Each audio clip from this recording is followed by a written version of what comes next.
Hey guys, welcome to number 3 Nanowrimo Prep-tober vlog.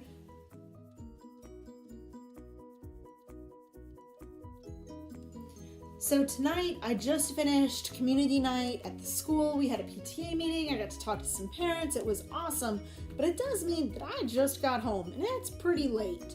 The reality is though, part of Preptober is getting in the habit of doing something towards this every single day, of using your creativity every single day. So even though I'm tired and I don't have a lot of time today, I'm still going to find just a little bit to do, just a little bit of something with my characters. So yesterday I was really focused on that protagonist.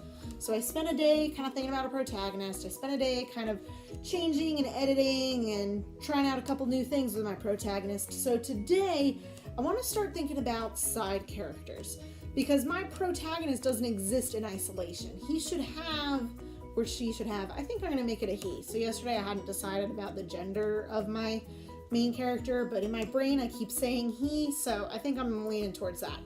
But regardless, my guy, my person, doesn't exist alone.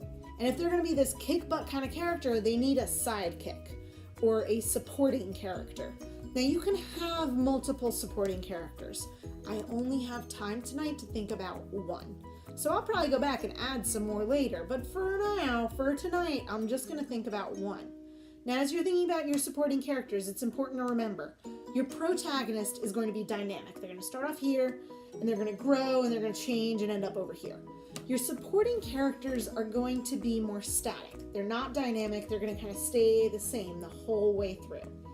So let me brainstorm a little bit, because like my character is this swashbuckling, like, don't mess with me, I'm going to solve this problem and I'm going to find the solution kind of person. So I got to think about what kind of personality complements them. Because I've got this person that's this really big, really high achieving personality, and I don't want my supporting character to be in conflict with them. I want to be the kind of person that gets along with them. So you have to think about the personality that you've now given your protagonist. What kind of supporting character is going to work well with them? Think about yourself. What kind of people do you get along with? What kind of personality traits do you look for in a friend based on your personality? And this takes a little bit of thought and a little bit of knowledge about how relationships work. I'm not talking mushy-gushy, kissy-kissy relationships. I'm talking about how two humans, two entities work together. So I'm going to brainstorm a couple things about a supporting character, and we'll see where it takes us.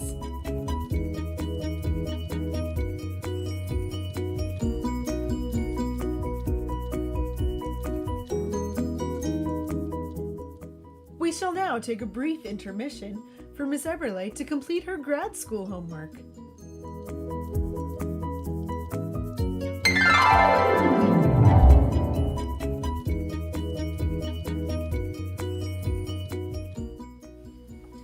So obviously I got mega distracted. I've been working on a project for grad school, and the girl that is in my group messaged me and was like, now's the best time for her to meet.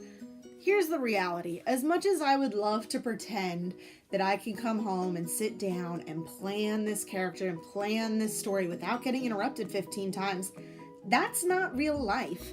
And yes, this video is a sloppy hot mess because I'm all over the place.